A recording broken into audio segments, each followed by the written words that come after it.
Greetings, everyone. Welcome to Catalyst Energies. My name is Dee. Thank you for joining me. I am so grateful that you are here. Welcome to the Starseed Ministry. It is Monday. It's July 10th. 2023. Welcome back, everyone. It's been a minute. I wasn't able to broadcast last week due to some very real world and necessary things that I needed to pay attention to. I don't want to get my brain stuck there, so we're not going to go over that. But welcome back, everyone. And of course, if you're new here, welcome. Thank you for being here. And as always, make sure you are subscribed. You hit the like button. You know the drill, right? You know what your responsibilities are to help this channel grow and get out to other people. So do your due diligence, my friends, and hit that like button. I know that I am also guilty of forgetting to do so when I listen to content. But it does actually help those channels that you really enjoy to grow, to reach a wider audience, and to keep going, basically. Of course, I am not monetized. I am a completely organic channel. I have no paid subscribers, no paid views. I have no sponsorship whatsoever. This has been completely organically grown from myself since 2019, and I'm pretty happy with the growth. It's just at the right amount of growth for me to personally be able to still administer it to it without any type of team. Not that that's a bad thing, but I don't have an editor. I don't have a team. I don't have a marketing person. I don't have this spread of people. It's just me. I am Catalyst Energies. But the great thing about a catalyst is in chemistry, and of course VZ could probably attest to this, being that this is her wheelhouse, but I do have a background in chemistry and biology as well. And the idea here is that a catalyst truly is something that gives the energy for a chemical reaction to occur without actually reducing its own energy properties in and of itself. So we are all functioning in our own way as a catalyst. So let's get right on to the Starseed Ministry. It's been a minute. And last week, we had our Starseed Fellowship. We're going down to monthly group calls. We did our first call on Telegram, which was successful. It was recorded. It was posted for those of you who are part of the monthly membership and are on that private Telegram channel. So you can check that out if you weren't able to join us live. But the consensus really was, including myself, and I did drop this in the live chat here on YouTube, that people were just exhausted. And I wish I could say we're going to get a break. And in some ways, there is a way to give it up to God or the Great Spirit. But it's time now. It's time to determine where we truly stand. So there's a couple of really interesting things that are coming together and coalescing, some different dots, so to speak, that you are welcome to connect on your own. Of course, I'm going to offer a little bit of my connection. We have a reading to go over today, as per usual. And in front of us here, we see the seal for Archangel Raphael. And there's a couple of reasons that I picked this.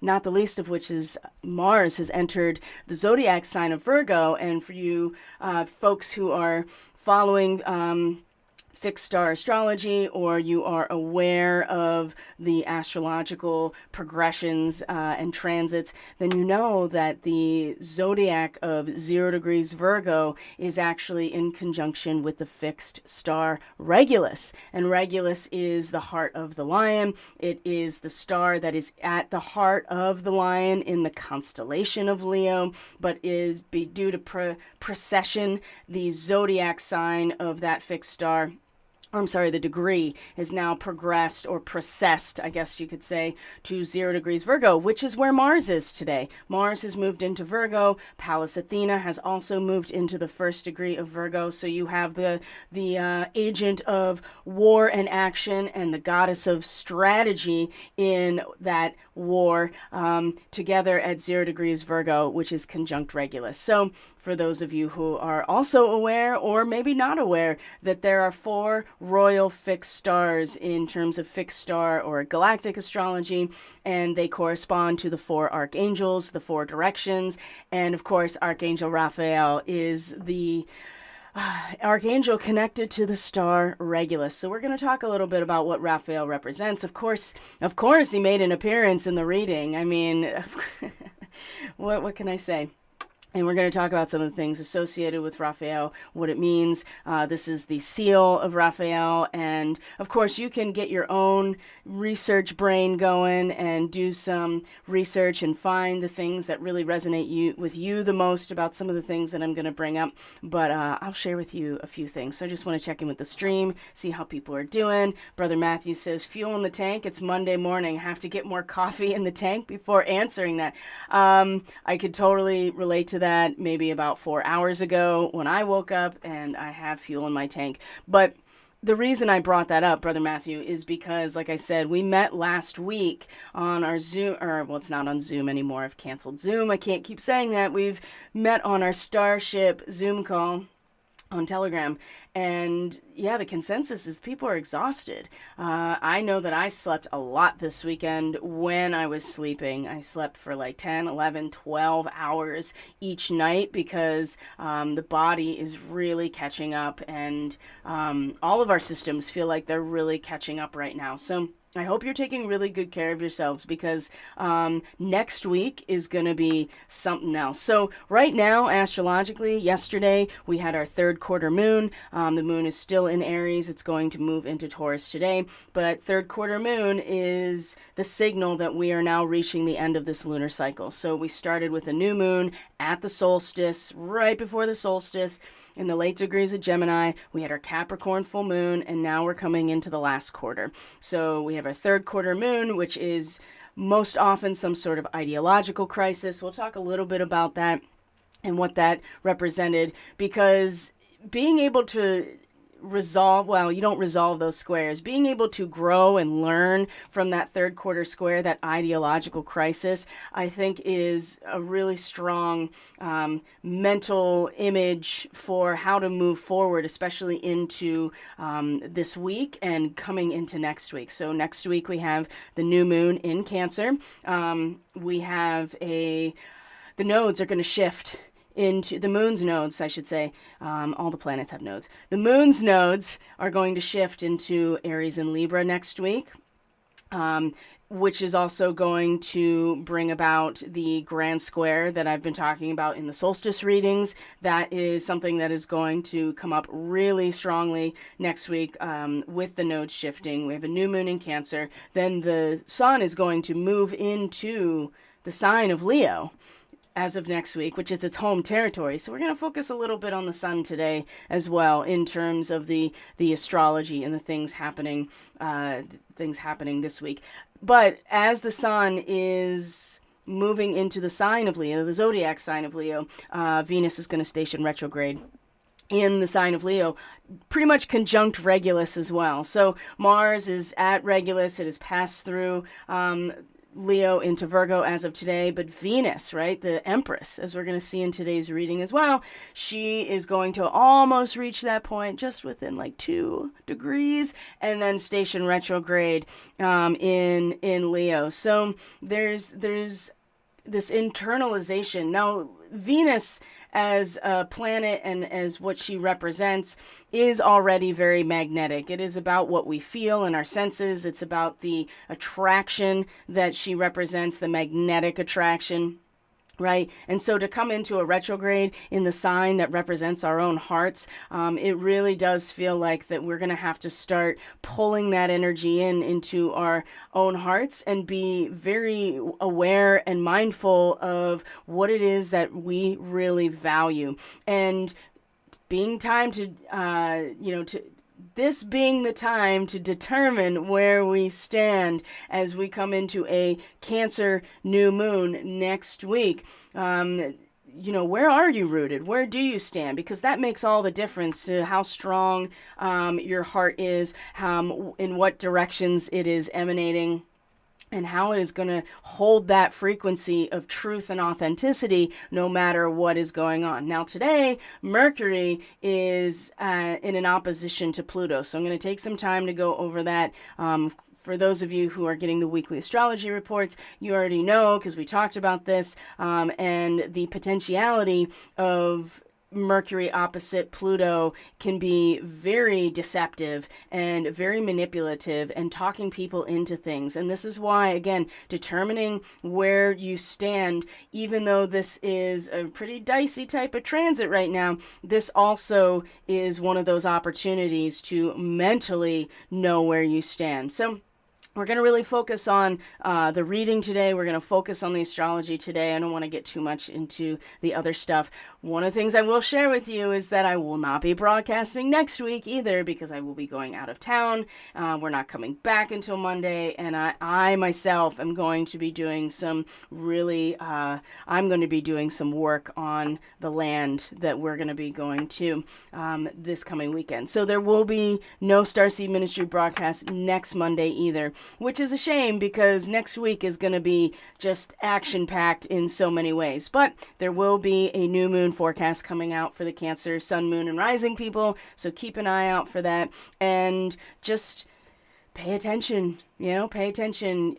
Be willing to listen to the guidance as it's coming through, but you have to be very firmly planted in where you feel like you belong in order to really tap into what those messages really are. And so in that process, especially Mercury opposite Pluto today, remember Pluto is retrograde, right? It's just exposing in many ways what has already been destroyed. And there will be more destruction, I assure you, when Pluto stations direct in October and finishes its transit of Capricorn for the next 200 plus years, right? It's not Pluto has a 200 plus year orbit, 225 years. So once it leaves Capricorn, it's done there and coming into Aquarius. So there will be more come October, November, December, January. February is when Pluto enters Aquarius again and will remain in that sign for years to come. So there's already been destruction. And so it's more about the exposure of what's already under the influence of Pluto so far. Now the nodes of the moon, speaking of Pluto, they're at 0 degrees Taurus and Scorpio, and this is the distilled essence of these signs of Scorpio and Taurus. And so with the South Node, especially at 0 degrees Scorpio, this is the distilled essence of where our power has really come from, right? The tail of that dragon is the momentum forward, right? But it also is where we are coming from, what is being left behind. And it can be really difficult to leave things behind when we have not accepted that we're going through a grieving process, right? I still feel like that many people at the global level are still within the denial, maybe the bargaining. Perhaps many people are getting into the anger phase of the grief, the stages of grief, but there is definitely not acceptance that it is over. It has been over, and we are just in this period where whatever new manifestations are coming forward, they're not quite here yet, but the groundwork is being laid. So it's a weird time, and it is exhausting, right? Because we have so many things that are challenging us in every area of life, and then the influence on so many levels to keep us from being firm in where we do stand, right? Who do we stand with? Where do we stand? Where is our heart really oriented and calibrated? Because it's going to make a lot of difference where our root system is, because that's what holds us and stabilizes us emotionally. Without a strong root system, the plant doesn't flower correctly, and the flowering is our hearts, right? And it's with a weak root system or something that is deeply off about that root system, and that could be lots of different things, right? There can be some serious problems there. So this is, like I said, this is the seal of Raphael. This is something that you can look up on your own, of course. I do have the I do have the I do have the Wikipedia open for Archangel Raphael, and I would really encourage you to do your own research to see what this really means for you. But one of the things that, like, right off the bat, in terms of what this means, or what Raphael means in terms of a root word, it says God has healed. And one of the things that really stuck out to me, so we're going to get right into the reading. We're not going to waste any time today. And one of the things that really stuck out to me with this reading, as we're going to go into it, is that, miracles are absolutely very real. Healing and being healed is something that can happen spontaneously, something that can happen outside of time and space. This is why Reiki, for instance, as a modality of healing, is so powerful, because you are basically a conduit for God's energy to come into the situation. And Raphael, as an archangel, one of the things is that this is one of the things that he offers in terms of, his portfolio, as it were, right? His repertoire is healing. But we have to create a space in order for that healing to come in. And oftentimes, most of us, if not all of us, as the infallible humans that we are, oftentimes will create so much resistance to that, because we want it so bad that we are not allowing for God to enter the situation and actually bring about the healing that we're so much wanting, or desperately looking for. Now, some people don't even know that they are in need of healing until either it is manifested so physically that it is unbearable, or they're still in the denial and bargaining phase of their grief process. And that's natural and normal. But with this new moon in Cancer coming, it is pretty clear to me that in order to remove the obstacles in our lives, and certainly the obstacles to healing, the obstacles to being in full alignment with the will of the divine source and the Great Spirit, that we have to leave a space. And there's an amount trust that needs to be brought into the equation, and a sense of loyalty and commitment. And those are all those Cancerian types of themes. So, but Archangel Raphael, number one, is a lot about healing. But number two is an individual. Raphael will often come in the guise of a human, right? Someone that we physically interface with. And so I bet you that many of us here can probably point to a time in our lives where somebody just popped out of the woodwork, and then we never saw them again, but they were there at the right time for the right reason, and either initiated or propelled in some way a healing. So that's the other one of the things about Raphael, is that it tends to show up in the guise of a human. So without further ado, let's just get right into the reading, because otherwise I'll just go off on some sort of tangent and not be able to focus, which is, it's just part of it for me. So I want to check in with the stream here and see how people are doing. Fang says, good day, everyone. Good day to you, Fang. I hope everyone is great. I hope you're doing great, actually. I mean, for the most part, I'm always doing great. I have my own issues that I'm dealing with, just like the rest of us. But for the most part, I feel pretty great. So I appreciate you putting yourself out there in the chat and wishing everyone good vibes. So, my friends, let's get right into it. I don't need to go over any current events. I don't need to necessarily tell you what is or isn't going on right now out there in the world. We will talk about the astrology, but let's just get into the reading for today. So, and really for the week and leading up to this Venus retrograde, I do suspect that the obstacles that we want out of our way, or the obstacles that are impeding our progress, our healing, or whatever it is, they're going to keep coming back up. And a part of this is based on my own experience with Venus in a square to Uranus, because it's going to happen 2 more times, because Venus in her retrograde is going to come back into a square with Uranus sooner than later.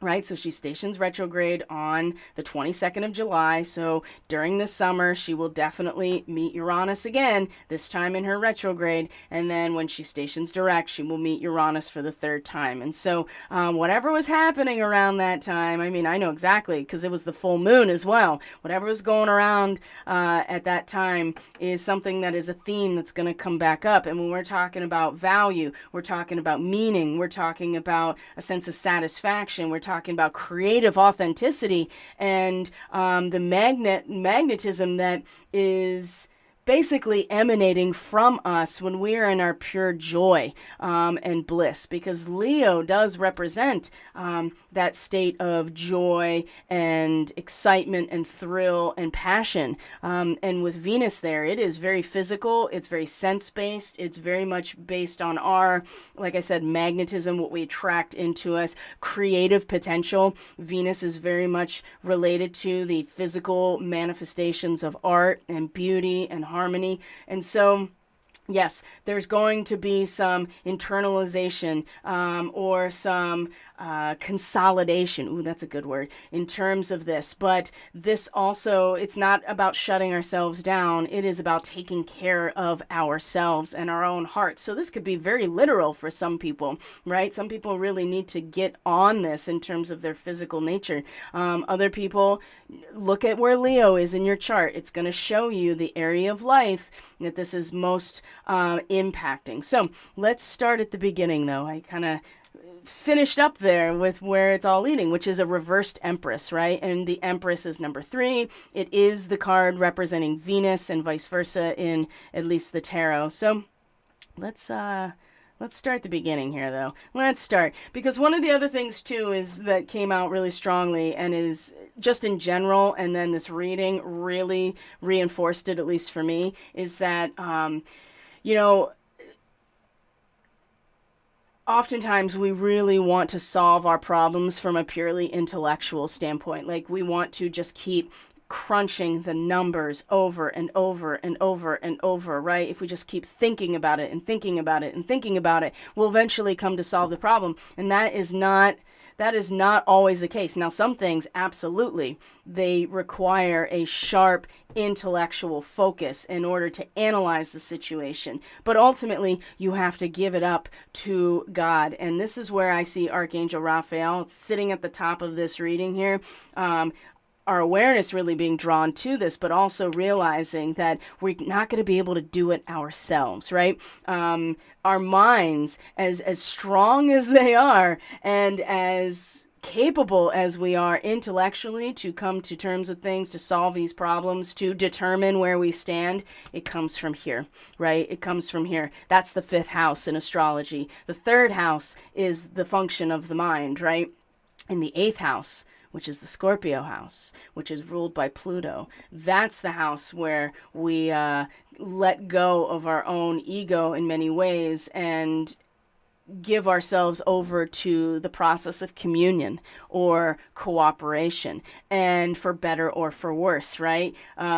It's going to be an interesting week. And so, of course, like I said, the 3rd quarter moon is usually some sort of ideological crisis, right? Now, how have we been managing the outward vitality and individual expression and sustainment through gathering what it is that we need, right? That's really important. But the moon in Aries is like, hey, how do you find some rest and some rhythm in this process, right? The moon, in terms of how we feel, how we adapt to the living soul in these moments, how do we feel? Well, we feel like we need to find some rhythm. Just because the hammock is swinging doesn't mean our consciousness isn't finding some stillness. And I think that 3rd quarter moon really brought that, at least brought it out for me, right? That we can keep scratching at the ground and gathering everything that we need, because we need to take care of life's responsibilities. And truly, the sun driving this point home is really is really sustaining all of us right now. But right in the back of our feelings, right? Something inside of us, something that's subconscious, something that's intuitive. It's like, you got to find that space of stillness, right? Because you can't just do it all yourself. Because if you try to, you're basically saying, well, my relationship with God doesn't matter, right? I can do it all. And isn't that the basis of Luciferianism? It is, right? I'm my own God.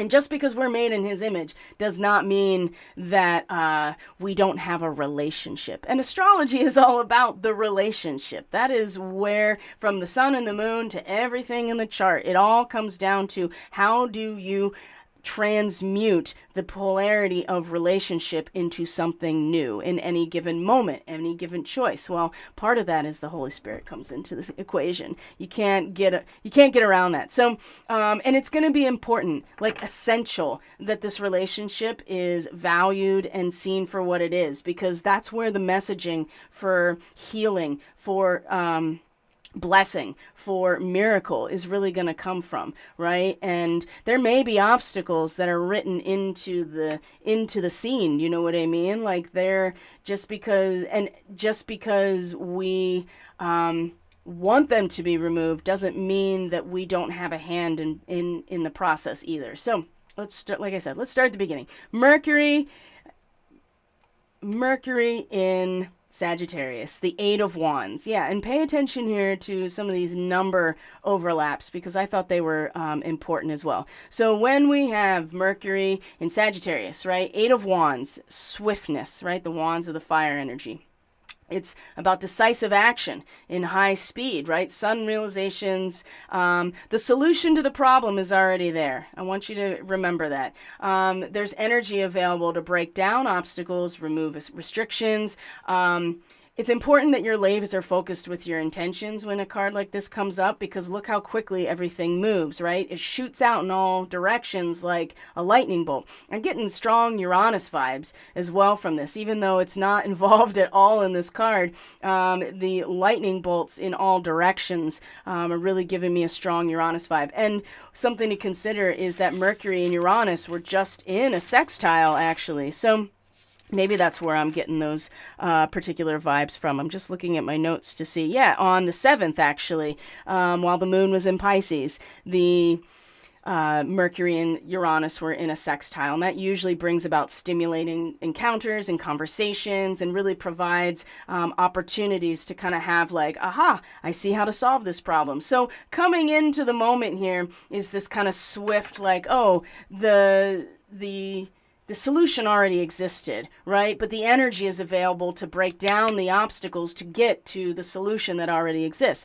It's also important that you're removing all your distractions. And this is what this card also can represent. Because if you got distractions, you are not going to be able to manage this really high voltage energy that's going out in every direction. And in this case, it's very symmetrical, right? It's balanced, it's symmetrical. You got the rainbow showing the full spectrum of light arcing over the whole thing. But if you are distracted, if your focus is not there, you know, it could go off in whatever direction, right? Now, this is still the causal factor coming into the moment. So if you are still kind of distracted or you are getting pulled in different directions, and this is a huge part of the neuromodulation, right? Like pulling you right off your focus. It's so easy to do when you can literally tap into somebody's neural nets through electronic warfare and get them distracted and focused on other things, right?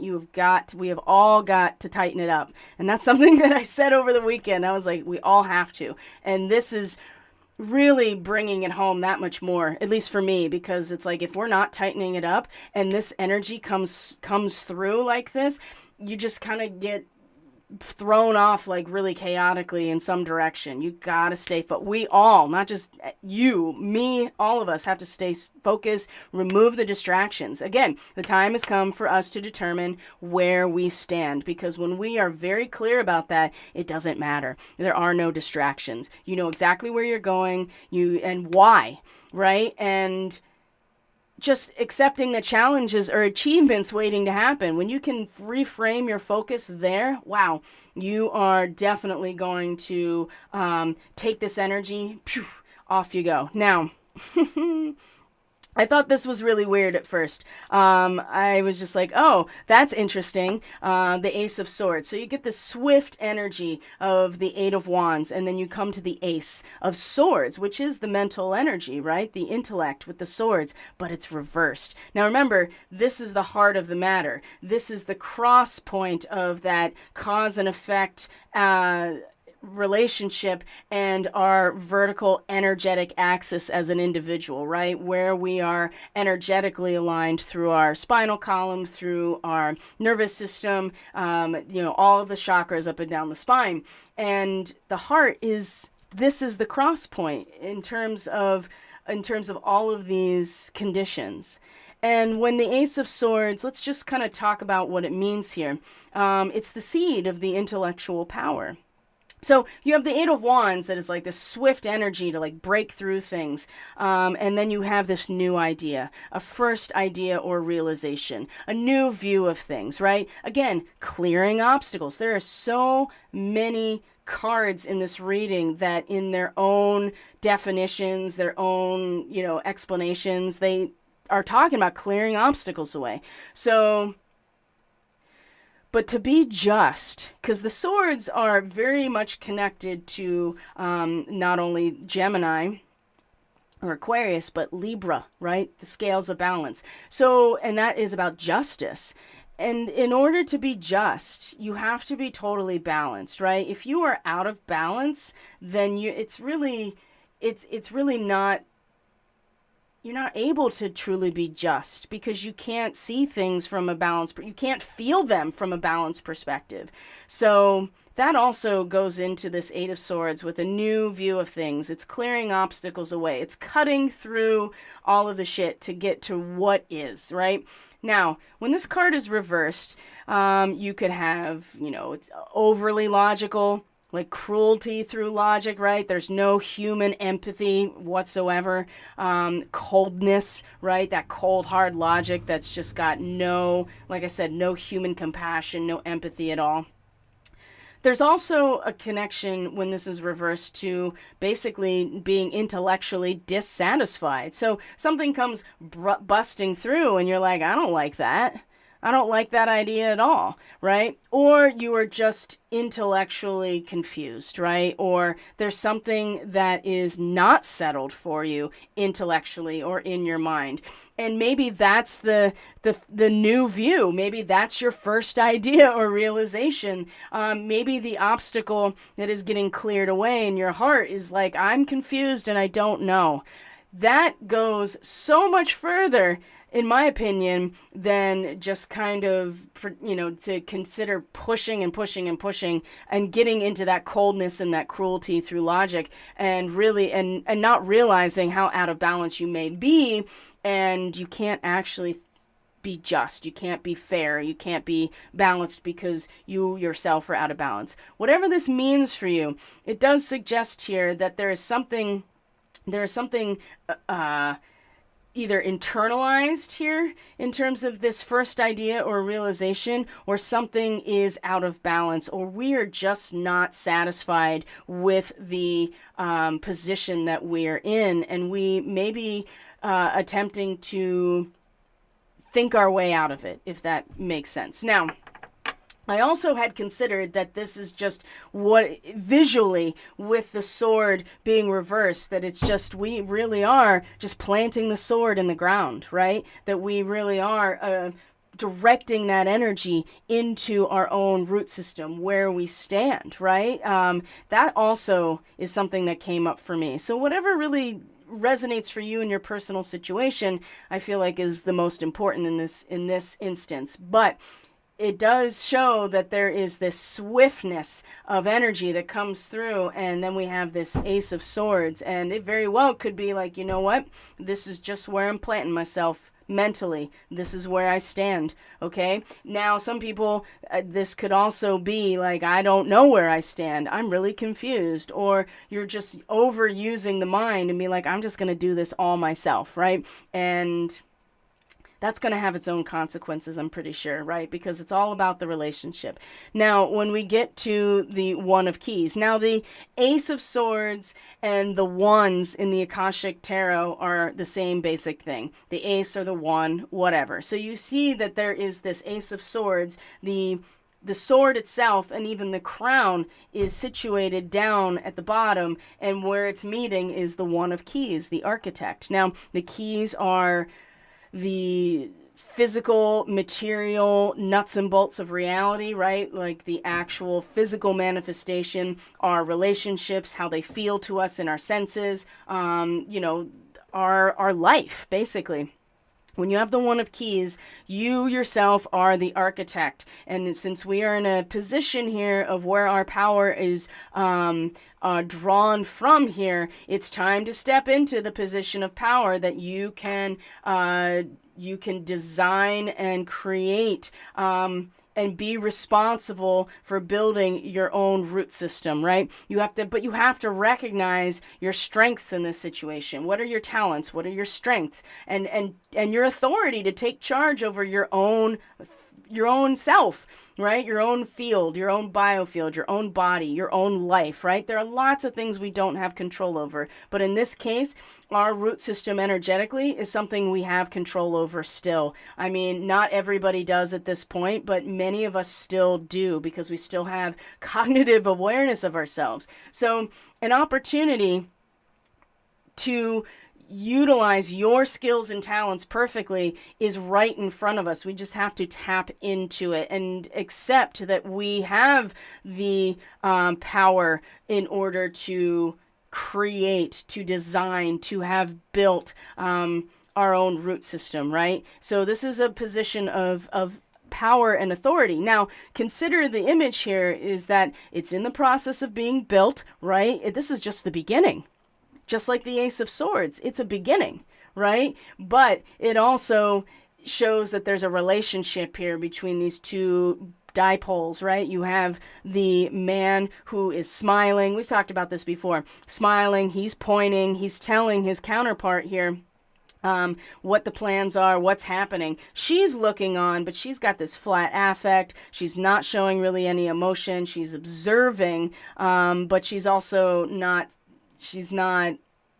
condemning it. She's not supporting it. She's just looking at where she's being directed. And this is part of that. What do you sense, right? What comes to you in terms of what you feel, which is a very Venus type of thing. And the moon is about how we feel emotionally, but Venus is about how we feel in our field, in our biofield, in our energy field. Venus really rules that. And she's not necessarily giving anything away. She is definitely just being with, and beholding the situation and coming to an awareness of it. Maybe she will advise him later on down the road. Maybe she's just taking in the information.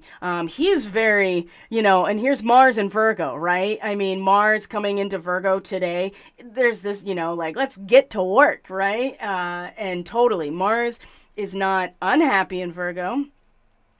Mars is ruling Aries. Mars rules Scorpio, and Mars is exalted, which is very powerful still. Not home, but pretty close, in Capricorn, right? So in Virgo, it's neither,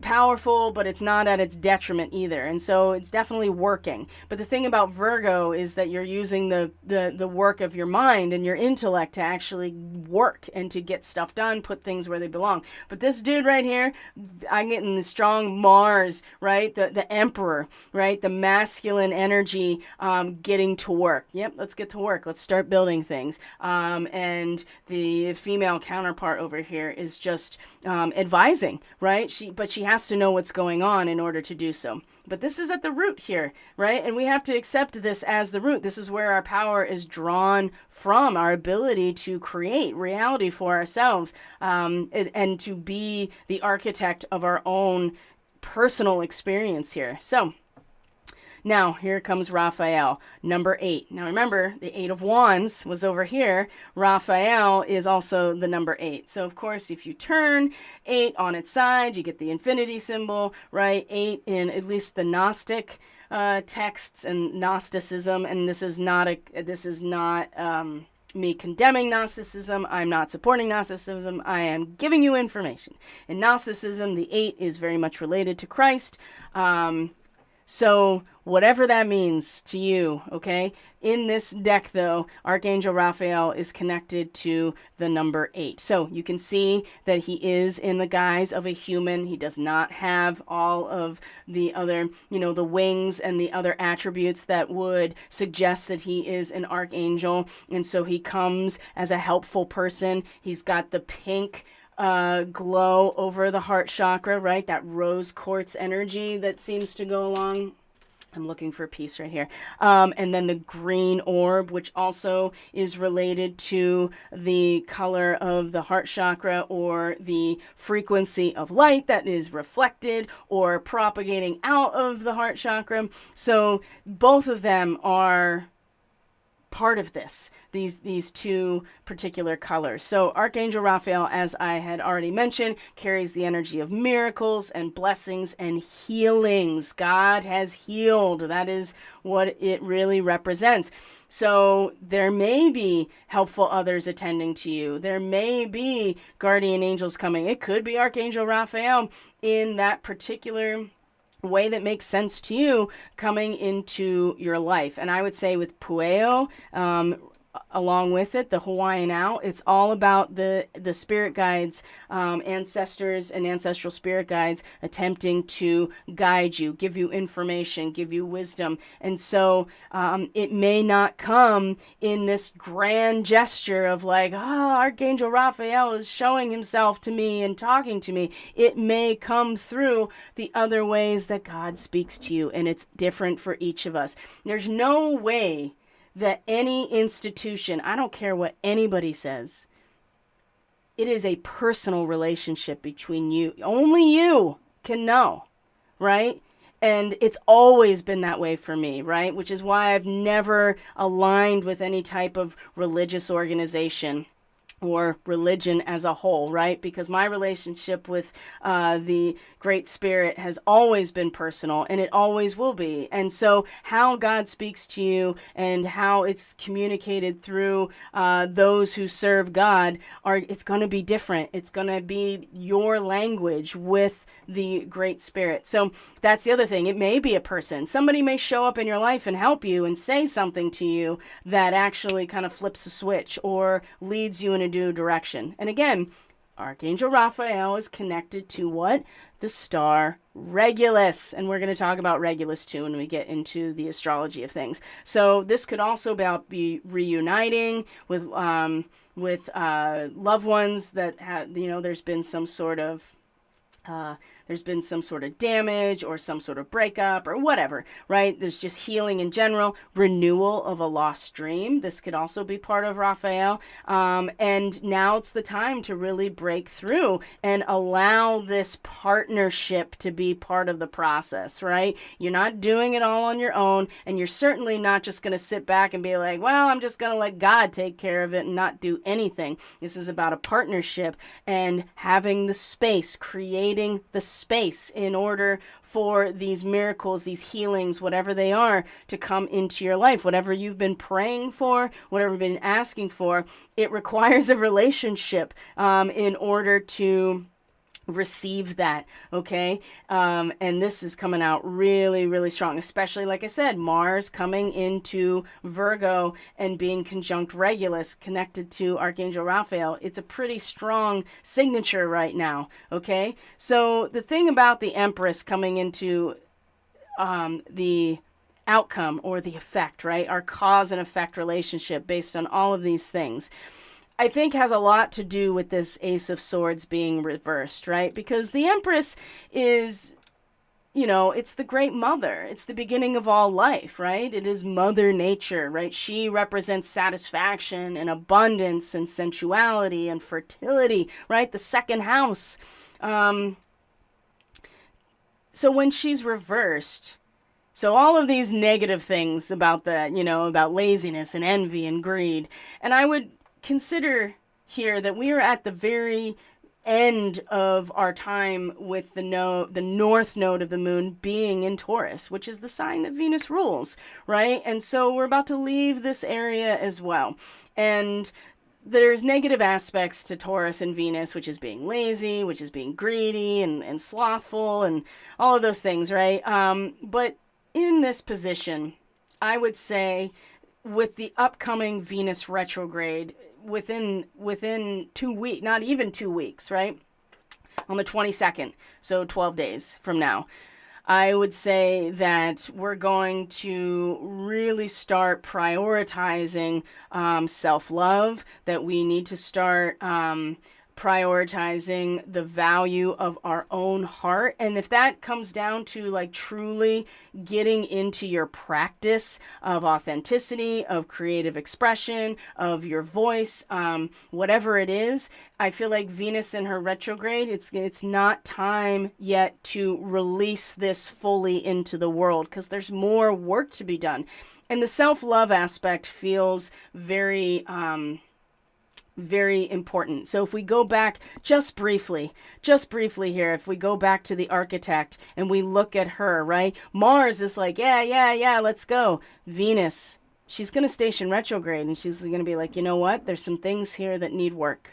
There's more work that needs to be done here before we can move forward in terms of our creative self-expression, our authenticity. Maybe the heart chakra needs more work, right? Before it is truly ready to step forward and face the challenge of Virgo, because the 6th house is where you get your shit together because you have to, right? The 6th house is usually where you are faced with a healing crisis. The 6th house, and I say 6th house because it's the Virgo house, right? And remember, Mars and Pallas are here now. They're ready to start, the strategy and the action in terms of, all right, let's get it done.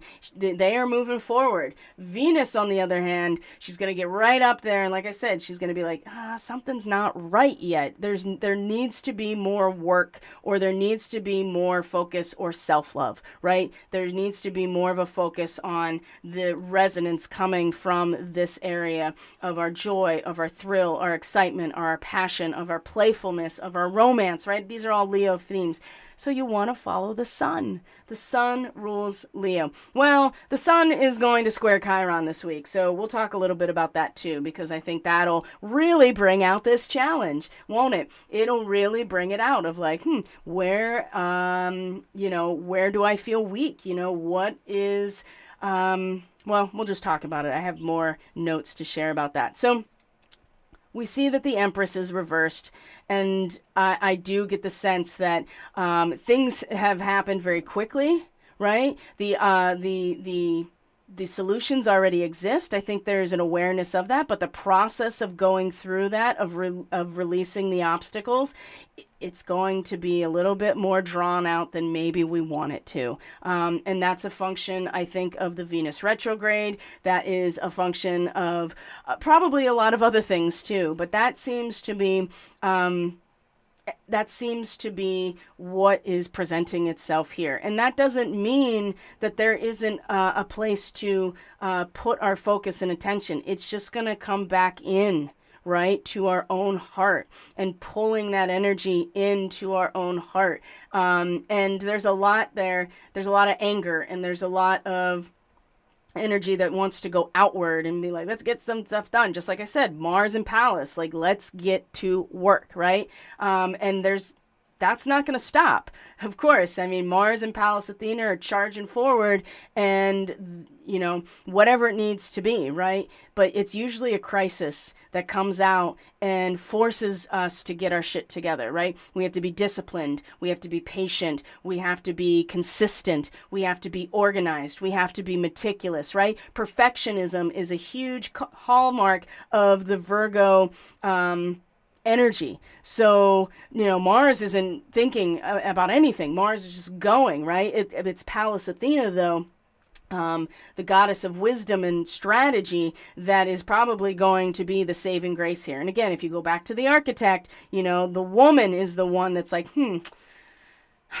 let's see here. What is actually happening? What needs the attention and focus and resource? So there may be some things that need to be worked out still, right? So we want to charge forward, but there are going to be more obstacles. That's just all there is to it. And I believe me, I don't want that either, because that's just making life really, really frustrating for everyone. But this is what it is, right? So how do we, what is the guidance surrounding this right now? Well, the elk is a great card, especially when we're going to talk about the keys and physicality and materiality and the land and working with the actual physical elements. The elk is about standing tall and maintaining your dignity no matter what. And others will treat you with respect, right? And so sometimes you get knocked down and you need to physically lift yourself up. Now, the other part of this, being a massage therapist and a body worker and an energy worker for decades, I will tell you that our whole culture has many of us folding in on our heart space just like this, because we're at a computer, we're working with our hands at a workbench or a shop, right? Whatever it is. And there's nothing wrong with that. It's just that it creates a postural pattern that literally starts to cave in on your heart, okay? And so you need to, I need to, we all need to physically stand tall and open. Now, I'm not talking about like the military chest, because then you squeeze off these gates in the back of your body, which are just as important. Because there may be 7 main chakras. Actually, there's probably more like 9. But there are smaller chakras all over. They're all over the body. And so you don't want to squeeze them off the other way by doing that military kind of chest thing. You want to open up. And this is what the elk is talking about. Sometimes you physically just have to do it in your body in order to get the results that you're looking for mentally, emotionally, spiritually, energetically. And so when we're talking about the heart, right, we want to stand tall.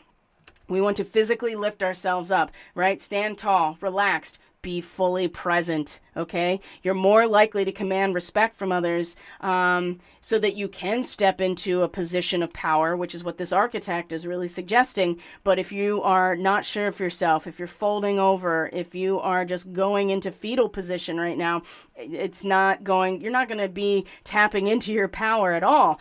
So this card is a gift and a guide for how to actually stand in your power and stand tall. So you have to maybe physically do it. And so there are lots of different practices that'll help you do that. Any movement art, right? Any kind of martial arts, any kind of yoga or Tai Chi or Qigong, just exercise. Maybe you just have to remind yourself a couple times a day, like, okay, I need to stand up and stand tall. Or maybe you're getting into an argument with someone, or somebody is challenging you. And I would say, again, Mercury opposite Pluto, people really take advantage of this and can really be manipulative and very dominating, okay? Because Pluto's all about power dynamics and how we do business. And some people do business by manipulating. That transit today it makes it very important to be able to stand in your dignity, stand in your power, so that you're not getting beaten down and be like, okay,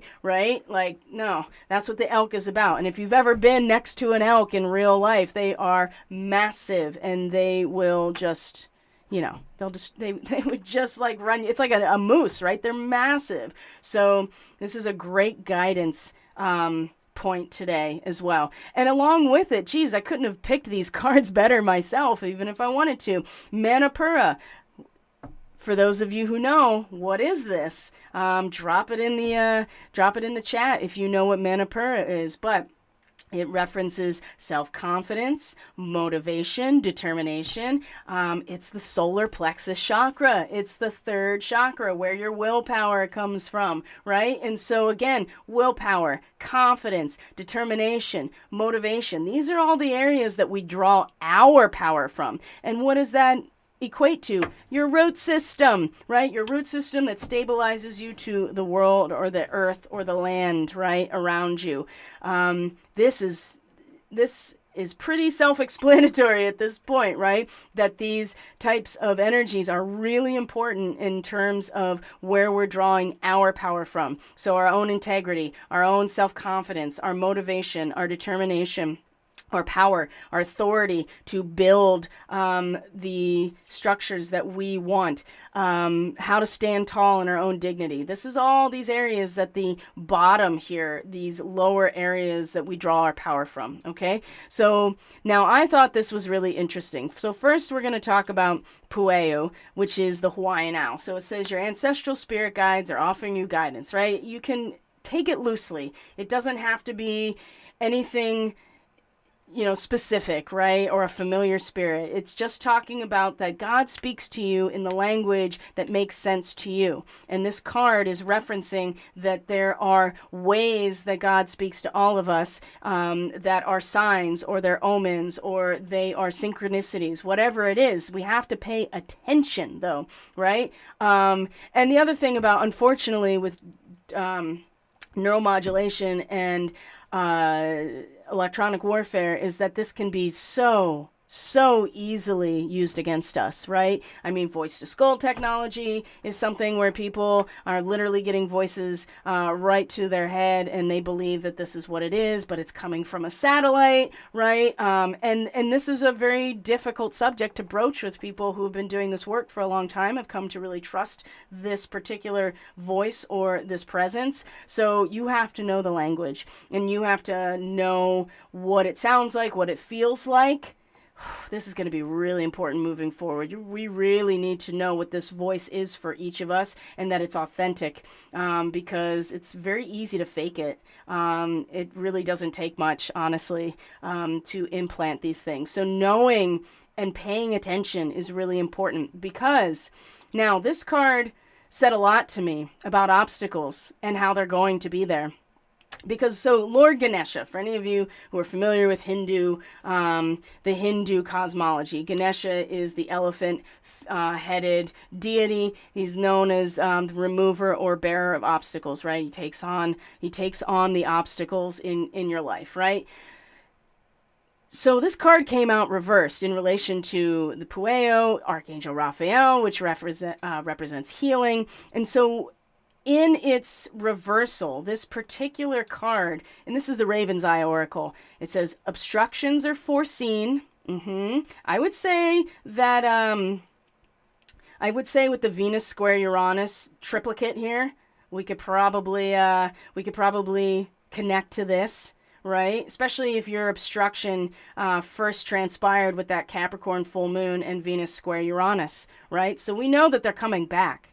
The other thing is that this card reverse means you got to work for it, right? You're not having the obstacles cleared away necessarily. You have to work in order for that to happen. And the other thing too about this card when it's reversed that I thought was really interesting, it says it's written in stone.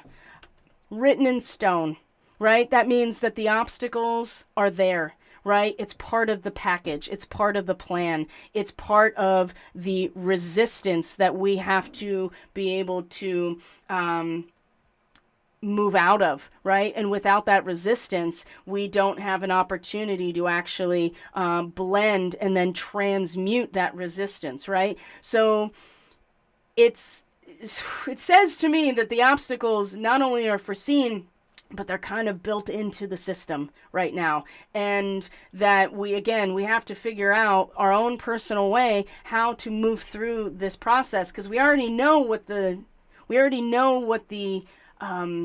what's the word I'm looking for? We already have a solution present. That's what the Eight of Wands represents, the swiftness, right? The solution already exists. It's a matter of getting to it, and we have to actually work for it. So thankfully, Mars and Pallas Athena are now in Virgo, and so they're up to the task, right? They're like, let's strategize this whole process, and let's actually put our action to work. And I think that that's a great thing right now. There's to be aware that there's more work that is going to have to be done on ourselves. And Venus is going to be really questioning the value of what we've been putting that energy towards, while Mars and Pallas Athena are just moving forward on their strategy. So just keep in mind that it's built into the system. Like, there will be more challenges, and it's kind of written into the process.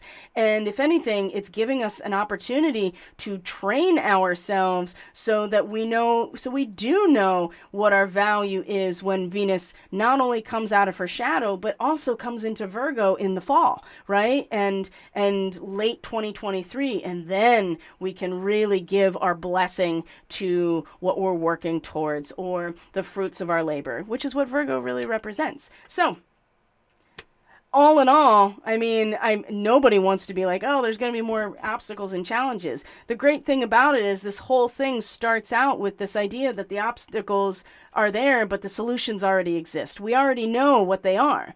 It's just a matter of going through the process and trusting our relationship to divine source, great spirit, God, whatever that means to you, to come into our lives and be helpful or heal in whatever way we need. And again, usually Virgo in the sixth house, this is where our healing crisis comes in, and it forces us to get our shit together. We have to institute new plans, new routines, new diets, new exercise regimens, new whatever, self-care, right? Our astral or energetic hygiene needs to be addressed with Virgo in the sixth house, because you are perfecting yourself as a vessel in order to enter into relationship with a sense of purity and innocence, and mastery in many ways, right? So yeah, that's the reading for today. So we're going to get into some astrology as we usually do, and I think that'll do it for today. I'm going to bring up the window. There we go. And I'm going to check in with the stream here, answer any questions, and just kind of hang out with you guys and see what's going on, especially because we weren't together last week. So Fang says, I'm doing excellent, never been better. That's great. And then VC says, did you see the unexpected solar flare today with the filament bridge? I have not seen the sun display today as of yet. Yeah, I've been kind of tracking it, but what I have noticed, one of the things that I have noticed consistently over the last couple of weeks is that the geomagnetic unrest, for the most part, has been really minimal. Every time I look at the KP index, for the most part, except for we had that coronal hole stream that happened, and we got a CME at the same time, and kind of like bumped it up a little bit, but it's really, there hardly has been any scary geomagnetic unrest in the last couple of weeks, which I think is strange, and I wonder if that's because we're still in this kind of lull, and as we come into the end of July, into August, which I feel like is when it was kind of predicted that things are going to start waking up again. The sun is flaring more, that's for sure. That is definitely for sure. I mean, I've seen more M-class. There's been a couple X-class flares in the last couple of weeks too. But they are impulsive. They're not sending CMEs towards us at all. And so it's kind of strange considering the fact that the narrative is continuing to be stacked up in terms of, the solar flare is going to take everything out, right? It's going to be really hard for that to happen if there are no flares that are sending CMEs towards us. So I don't know. I mean, I don't know if they're hoping that we in ourselves like create that or what, but yeah, I've been tracking it certainly, but it just doesn't seem like much is really happening on that end. That's that scary. Even the solar geomagnetic unrest that happened a couple days ago, it just like flew by me without even a blip. I was just like, oh, that happened, maybe that's why we've been really tired. It's possible. I also feel like that we're just all being tested quite a bit, just not even tested. I don't even think that's the right word. We're just being influenced and constantly influenced, and I think it's just making people really tired. Not to, for me, where I'm at, it's really hot and humid, so that makes anybody tired. But Yeah, anyway, let's get into the astrology and talk a little bit more about Archangel Raphael and Regulus. So, first, what I would like to do is let's just kind of bring up where Regulus is and share that with you so we have some basis in visual reality, I guess you could say. So Regulus is a fixed star. It's actually like a quadruple star, and it's in the heart of the Lion, which is the constellation of Leo. And like I said, due to precession, then this particular star is at the zodiac degree right now of 0 degrees Virgo. So, Regulus has it's a pretty dramatic, and I mean, it is. It's the king. It's the heart of the lion. I mean, of course, it's dramatic. I mean, and when I say dramatic, don't take it as a negative thing. Leo in the fifth house does house drama.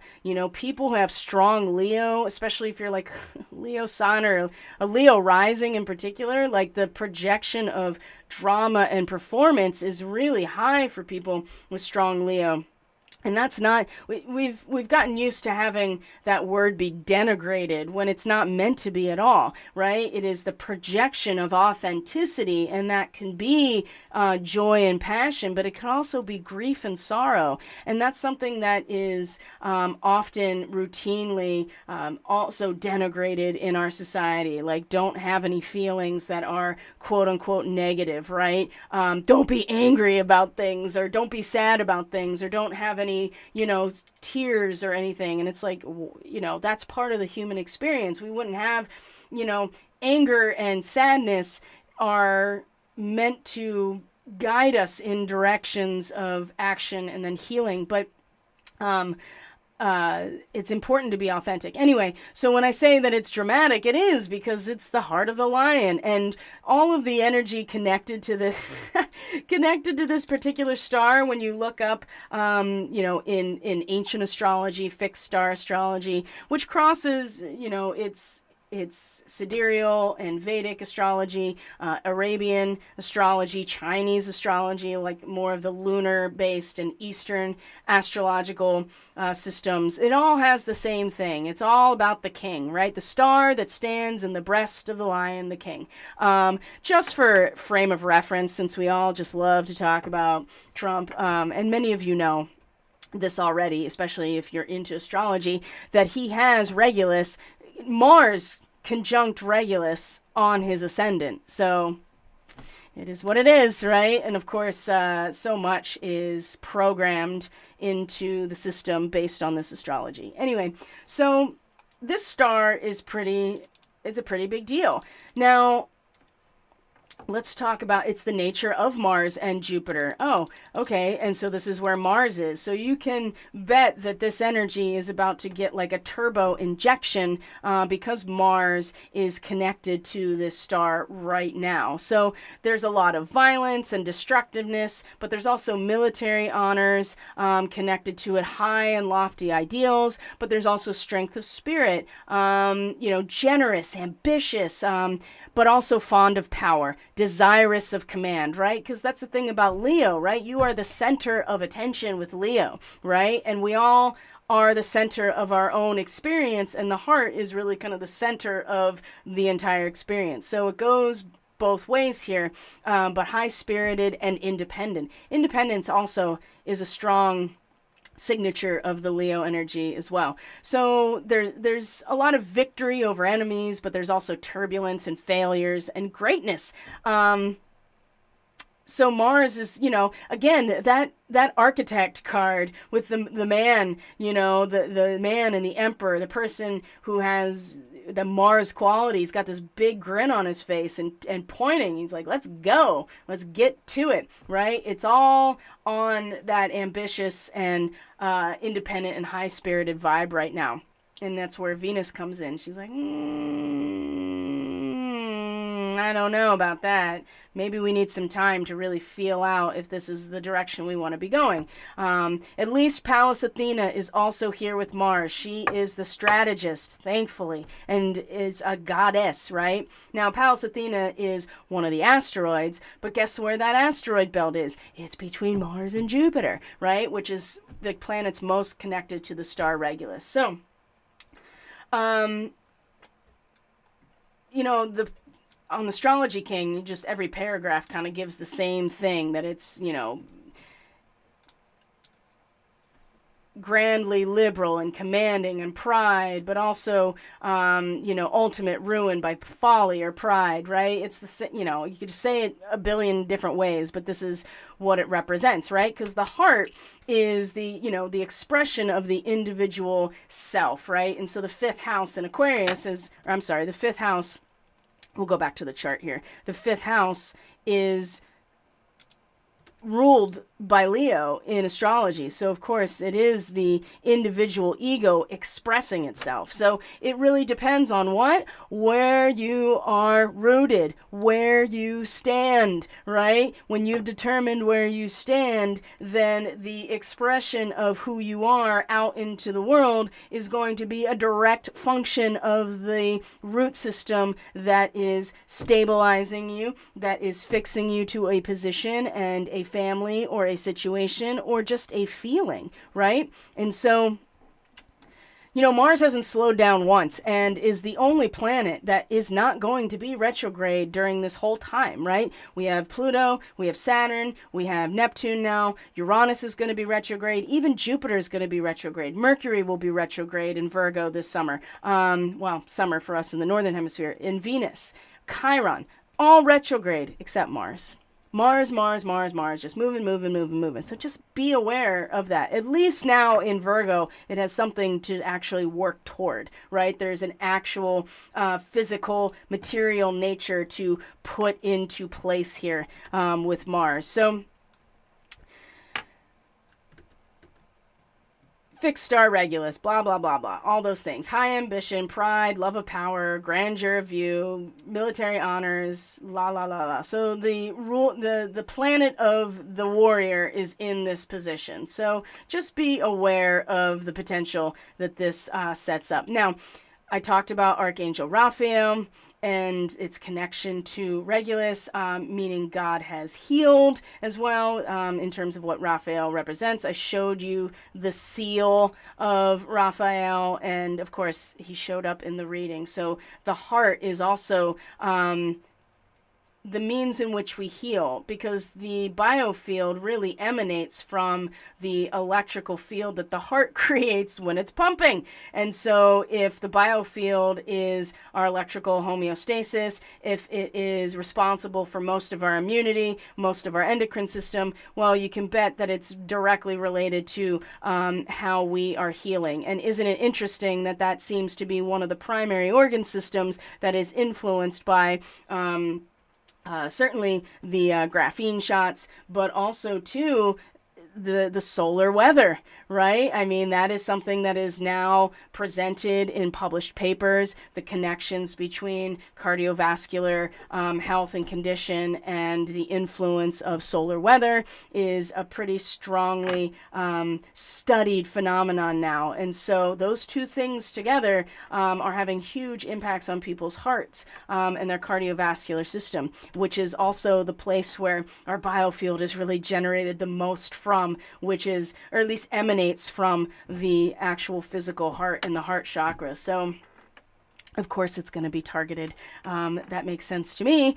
So the biggest thing that I want to talk about astrologically, besides the fact that we are in our third quarter moon, we have this ideological crisis in terms of where we're putting our focus and attention and our expression in Cancer, which is, again, like I said, just fulfilling our responsibilities, scratching the ground, getting what we need in order to support ourselves and our families. And that is very real. But if there's not this balance here, the moon in Aries, that is like, the seed in itself, even within our own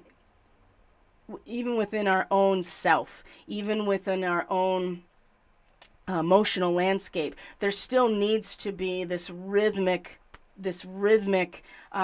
experience so that our consciousness can find some stillness, that it can find some rest and some respite, just like sitting in a hammock, right? The hammock is moving, right? There is kinetic energy going here with the swinging of the hammock, right? An oscillation, if you will. Ooh. An oscillation, if you will, a wave function, a frequency. Imagine that. And but this consciousness is still, right? And so I think a lot of us are kind of still dealing with this third quarter moon, which is, the crisis of consciousness. Am I putting all of my energy and attention into this without being aware of what my own frequency is? Or am I so focused on like that frequency that I've been ignoring what I need to do? And I think it goes both ways. And I think that it's individual to each person of how they make the most out of this particular ideological crisis in this moment. So Mercury opposite Pluto. Like I said, this has a very specific signature to it that I want to share. And then I want to talk about how the sun is going to square Chiron this week, speaking of the sun, because the sun rules Leo. So we get an idea of how those original wounds of Chiron are going to influence that sense of pride and honor and determination that the sun will often represent. So when you have Mercury's opposite Pluto, now remember, Pluto's retrograde, right? It's just exposing what has already been under the chopping, been on the chopping block, so to speak. But we still have to contend with what has already been destroyed in some ways. So when you have Mercury opposite Pluto, it creates a battle of ideas within your own mind. Oh, that's interesting. So we find ourselves even in conflict within ourselves, kind of like that Ace of Swords in its reversal. There's a tendency under this transit to really put the blinders on and hone in on something and get really kind of, Pluto especially will make someone very obsessed. And this type of transit is going to, like I said, put on the blinders and just like laser focus, just like we talked about with the Eight of Wands, right? Where's your focus? Is it laser focused? And put in that intention is not spread out or distracted. So this can be used in a positive way to get your focus exactly where you need it to be, and to take advantage of the tension and the battle within your own mind, right? So it's a great time for research, uncovering secrets, investigation. These are all the ways that you can use this energy to your, for your own advantage or your own discovery and research, right? Either way, regardless, there's going to be an intense buildup of mental energy. You're going to need an outlet. So it's going to go from that intense research and investigation to fierce debates and even arguments. Now, opinions get very extreme with a Mercury opposite Pluto, but there's such a profound possibility of positive transformation in your thinking that, it's maybe embrace a little bit of the fierceness, possibly, if you're into that, right? Some people can really get into the fierceness of a debate and an argument without taking it personally. So, considering that Mercury rules Gemini, I would just encourage those of you who have that Orion Starseed nature very prominent in your charts, that this is one of those types of transits that type of I don't want to say cold logic, but you can get into the debate without taking it personally, right? Because the only focus is to get to a new understanding through the process, okay? Now, the negative side of this particular transit is that it really favors subversive tactics, propaganda, mind control, okay? Electronic warfare, neuromodulation. I mean, threats, intimidation, psychological abuse. These are all tactics that are favored by a transit like this. You should be very wary of being talked into things under pressure, because you become obsessed with an idea, you become intrigued and then obsessed with an idea, right? You kind of get pulled in, you can't stop thinking about something. And again, neuromodulation is something that can just poke at that intrigue and turn it into an obsession really easily. And you don't even know. You won't even know that you're obsessing over something because somebody else is instigating that through a mathematical, a computational thing, which is how it works. Abusing your mental powers may result in temporary gains. Now, this is if you are going to be using these subversive tactics. If you abuse this, you may get a temporary gain and some sort of inflated feeling of superiority, and especially with all this Mars reaching Regulus and Pallas Athena reaching Regulus right now in Virgo. In the long run, these tactics are going to backfire. And for those who are continuing to utilize these particular tactics because they honestly think that it's going to actually be a positive outcome, it's not.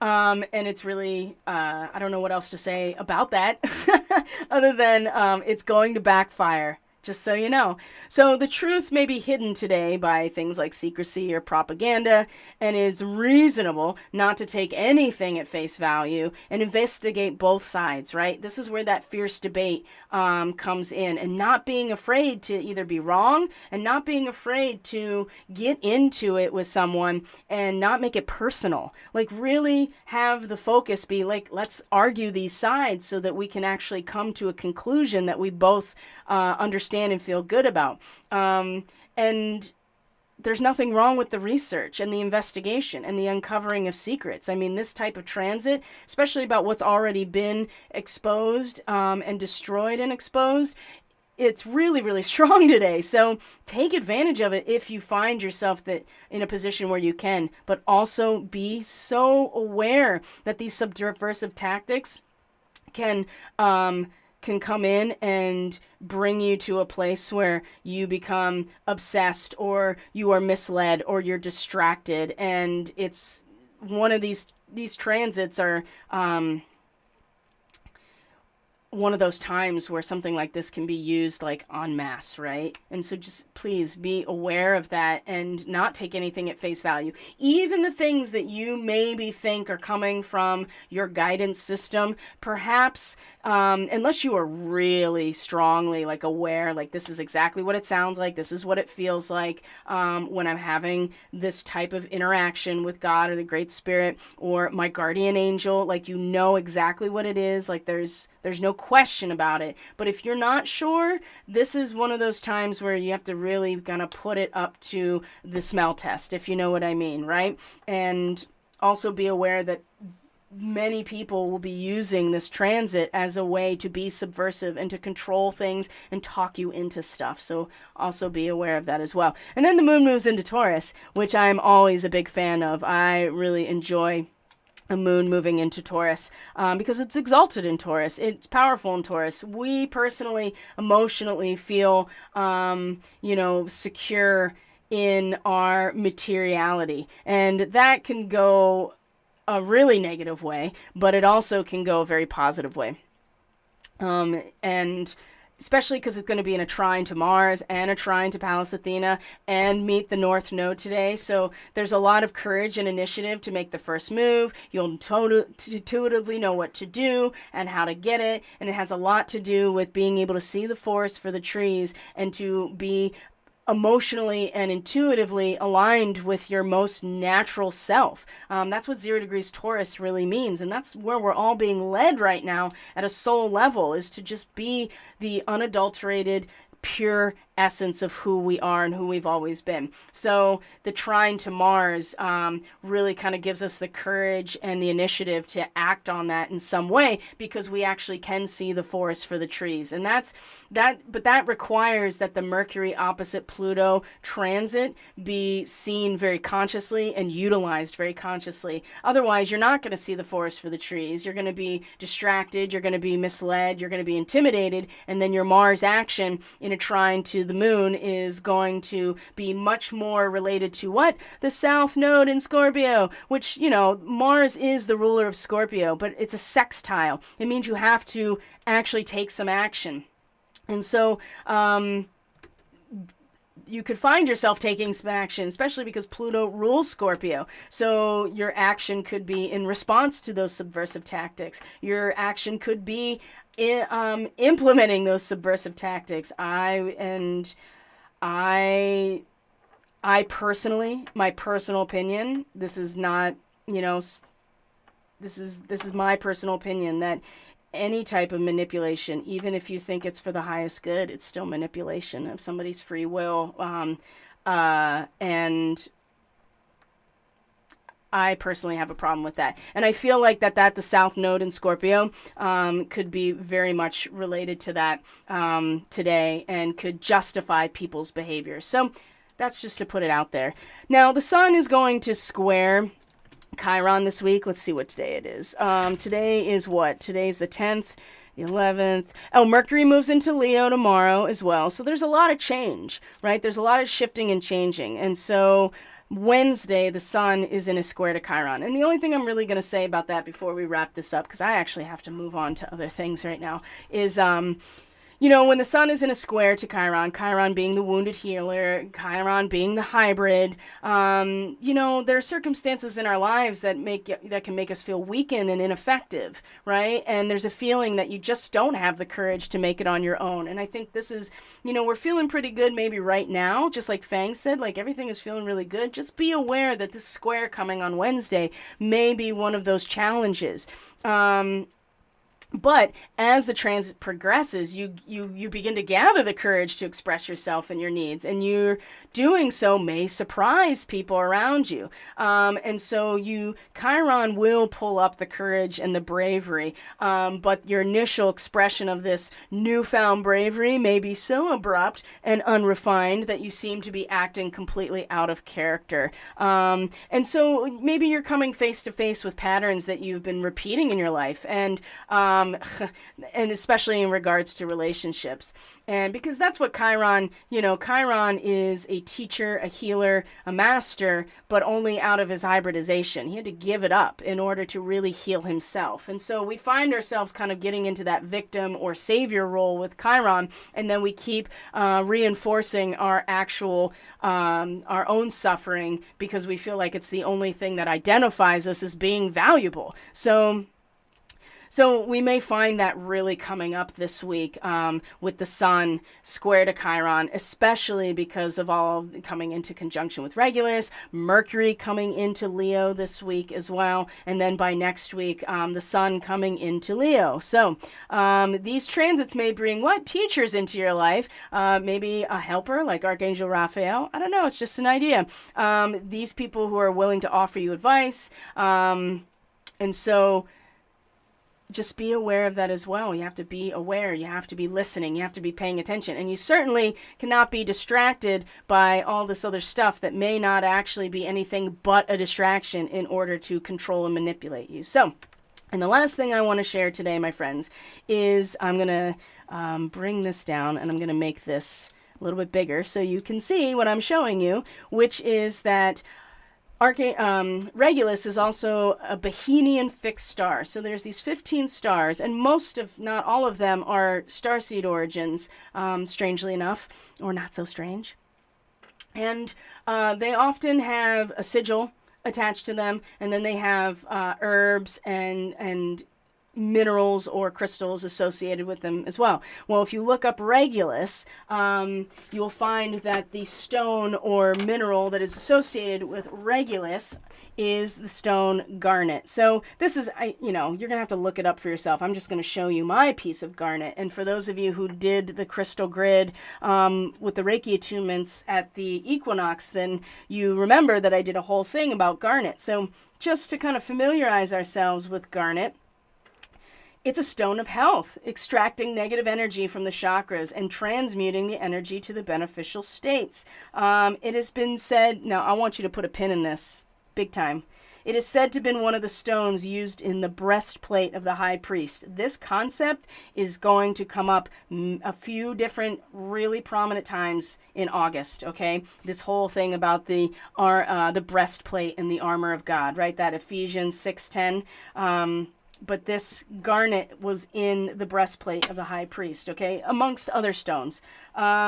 It's also known as a stone of commitment to purpose, to others, and to oneself. The loving powers of garnet tend to reflect the attributes of devotion, bringing the love of others to expressions of warmth and understanding. It is quite helpful in moods of abandonment, allowing one to realize that surrender to discontinuity brings freshness to one's life. Now, I'm getting this out of a book called Love is in the Earth. This is an indispensable resource in terms of the mineral kingdom, in terms of the chemistry, in terms of the metaphysical properties. It is, in my opinion, indispensable. You can get a used copy. I'm sure there's a PDF of it on Internet Archive, so you can look up garnet on your own as well, but that is in relation to Regulus. So I feel like that it's time to determine where we stand, because that's going to make a big difference in terms of this next lunar cycle, which is our new moon in Cancer. Because if we determine where we stand and we're firm in that, then we create a space in which God can enter and truly enact miracles and healings in our lives. And I think that all of us on some level can attest to this need, even if not for ourselves personally, that we're praying for other people. So my friends, thank you for being here. I truly appreciate each and every one of you so very much. I don't really have any offerings right now because I am catching up with my workload, but just to put it out there that the Cancer Sun, Moon, and Rising forecast for the new moon is going to come out this week. So if you are a Cancer Sun, Moon, or Rising sign and you want access to the sale rate for the lunar transit forecast, I just want to put it out there that is an option. There it is, right there. So if you are Cancer Sun, Cancer Moon, Cancer Rising, and you want to get a sense of how this new moon is going to shape up for you, you have access to the sale rate. You can just go to the website. It's linked in the description box below. Go to the bookings tab, find the lunar transit forecast, the 30 or 60 minute, and you just book it. Now, if you're part of the monthly membership, you get these sale rates for all the time, regardless of your sign. So if you're looking forward to, I wonder how the next new moon is going to be for me, but I'm an Aquarius person, or I am a Taurus person, or whatever, you can book these sale rates if you're a part of the monthly membership. So I just wanted to put it out there. So otherwise, I'm going to check in with the stream here, make sure that there's no unanswered questions. If anybody has anything that they want to add before we sign off for the day, I just really appreciate you guys so much. The energy rhythm 2023 seems end of February, very end of May, end of August, end of November for 2023. Seems next year it may creep into the beginning of the following months from the above list. Any thoughts or personal experience with the astronomical clock in Prague? Yes, I've actually been there. Let me show you I actually have an image. This is my photograph from being there. Prague was also the last time that I was, well, let's just say that the last time that my vagal nerve was twisted, and basically the last significant attack was in Prague. But yeah, this is my personal photograph. I've been there. I don't know if I have anything else Fang to share about it, but I have been there. So, yeah, it's pretty amazing. You can see that you have the skeleton here with holding the lantern in some ways. This reminds me actually of the Hermit card, because the Hermit is holding the lantern or the light, but there are all these references to the underworld in that card, right? The three-headed dog Cerberus going into the underworld, which is what happens in Virgo time of year. All the action is under the surface. It's in the soil. The roots are pulling all the nutrients out of the darkness in order order to grow the fruit. So I always thought this was interesting. But yeah, that's the astronomical clock in Prague. And of course, it was very accurate to where we were at that time, which was the moon was in Taurus. The sun was looks like the sun was in Libra. Yeah, that was actually pretty accurate. We hadn't quite gotten into the sun in Scorpio yet by the time I was in Prague, but pretty darn close. So, all right, friends, thank you for being here. I really appreciate all of you very much. If you're waiting for a reading, thank you for your patience. It's coming, I promise. I'm working as diligently as I can while also taking care of myself the best I can. And yeah, I'm going to be presenting on the W band really soon. If there was ever a Catalyst Classroom presentation that was worth investing in, it's going to be about the Wide Body Area Network. I'm going to do a presentation all about that because that's the foundation of understanding about how to truly protect yourself in the coming weeks and months. So you can sign up for the Catalyst Classroom through the link in the description box. You also get weekly astrology reports with that monthly membership. You have access to our monthly group call and 10% off of all of my services when you are subscribed at that level of the Catalyst Classroom. And you have access to everything that I've done so far. So all of my presentations are accessible to you once you sign up. So with that being said, I love you guys. Thank you for being here. I really, truly appreciate all of you very much. Take care of yourselves. Take care of each other the best you can. And I will see you not next week, but the week after for the Starseed Ministry. Take care, everyone. Bye.